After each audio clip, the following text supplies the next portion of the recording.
All right, welcome to today's Explainer. I am super excited you're here because today we are finally getting to the bottom of something that is just incredibly frustrating: brain fog.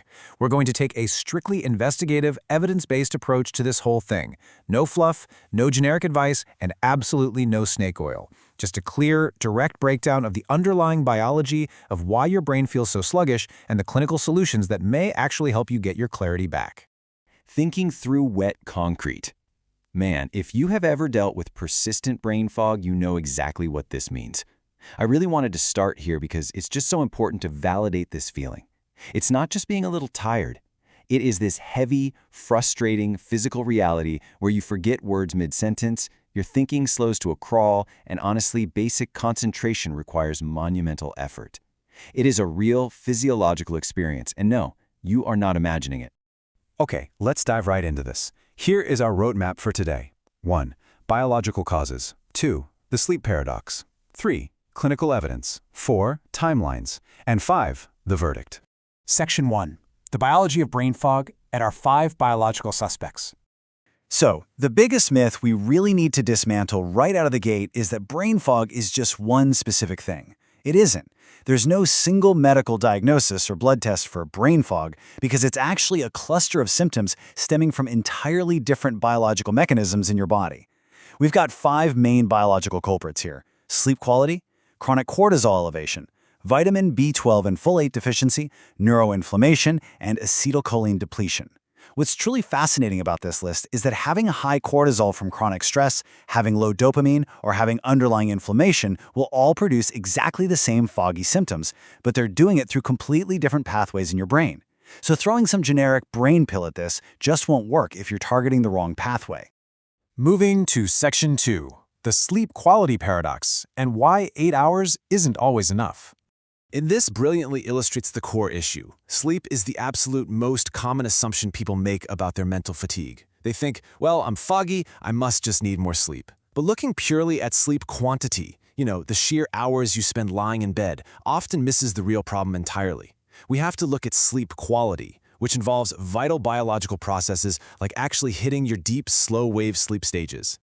The secret key to all of this is adenosine. This is a compound that literally builds up in your brain during your waking hours. It creates sleep pressure. It's the very thing that makes you feel tired. Now, during deep, slow-wave sleep, your brain clears this compound out. It's like taking out the cellular trash. But if your sleep is fragmented, or you just aren't hitting those deep stages, that adenosine continues to accumulate. This is exactly why you can sleep for a full 8 hours and still wake up feeling completely exhausted and foggy. You got the quantity, sure, but your biology completely missed out on the quality.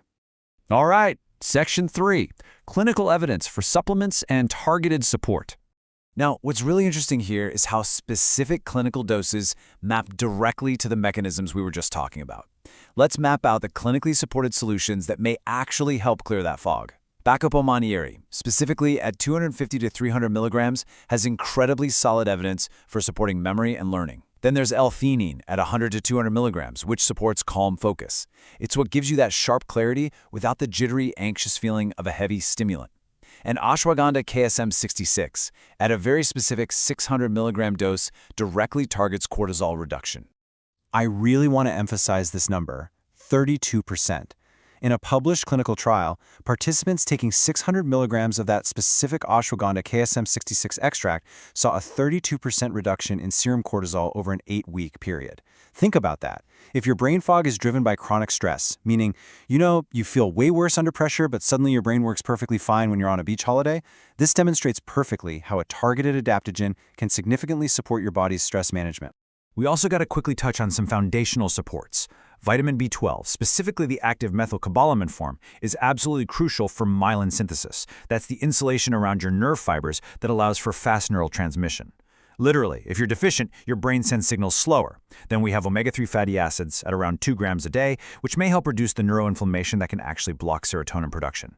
And finally, huperzine A, which supports your levels of acetylcholine, the primary neurotransmitter involved in attention and memory. Let's move to Section 4 and see how this all builds: timelines for real results and managing expectations. Understanding how your biology actually adapts is so crucial here because we really need to shatter the illusion of the quick fix. Cognitive supplements do not work like a cup of coffee. L-Theanine is kind of the exception. It can support a calm state within about an hour. But look at how the rest of this builds over time. Weeks 1 to 2 might bring slightly better sleep with magnesium or ashwagandha, but it isn't until weeks 5 to 8 that Bacopa and ashwagandha start producing measurable effects from memory and cortisol. The full picture genuinely takes 9 to 12 weeks. I have to stress this. Taking a supplement with Bacopa and quitting at week 4 because you aren't suddenly a genius yet is a huge mistake. You have to give your biology the time it actually needs to adapt. And finally, Section 5, the final verdict and red flags, approaching treatment safely. So, the crucial point here is establishing the boundaries of when lifestyle interventions are appropriate versus when you need to seek professional medical help. If your brain fog has a sudden onset, if it comes with severe headaches, vision changes, or if it's getting progressively worse over a matter of weeks, that is not a supplement situation. You absolutely must see a doctor to rule out structural or pathological causes. Also, if you take medications, especially thyroid drugs, blood thinners, or antidepressants, you need to check for interactions. Supplements are intended to support chronic, persistent, lifestyle-based fog, not acute medical emergencies. To summarize our final verdict today, you have to identify your specific root cause and match the supplement to that exact mechanism. For instance, based on the clinical research we've reviewed, a formula like NooCube offers excellent general cognitive and memory support, covering bases like Bacopa, L-Theanine, and B vitamins in those clinical doses. However, if your fog is entirely stress-driven, you'd want to look at something like Fiend24's night formula for specific cortisol support with ashwagandha. And hey, if you want to dig deeper into the complete science, the exact dosages, and all the clinical studies we've discussed today, you can find full references over at formulatested.com. I'll leave you with this final, provocative question to ponder. Are you treating the symptom or the root cause? Throwing generic pills at a complex problem isn't going to magically clear the fog. But by investigating your own sleep quality, your stress levels, and your nutritional foundation, you absolutely have the power to lift that wet concrete and finally think clearly again. Thank you so much for joining me on this explainer. I really hope you found it as fascinating as I did, and I will catch you next time.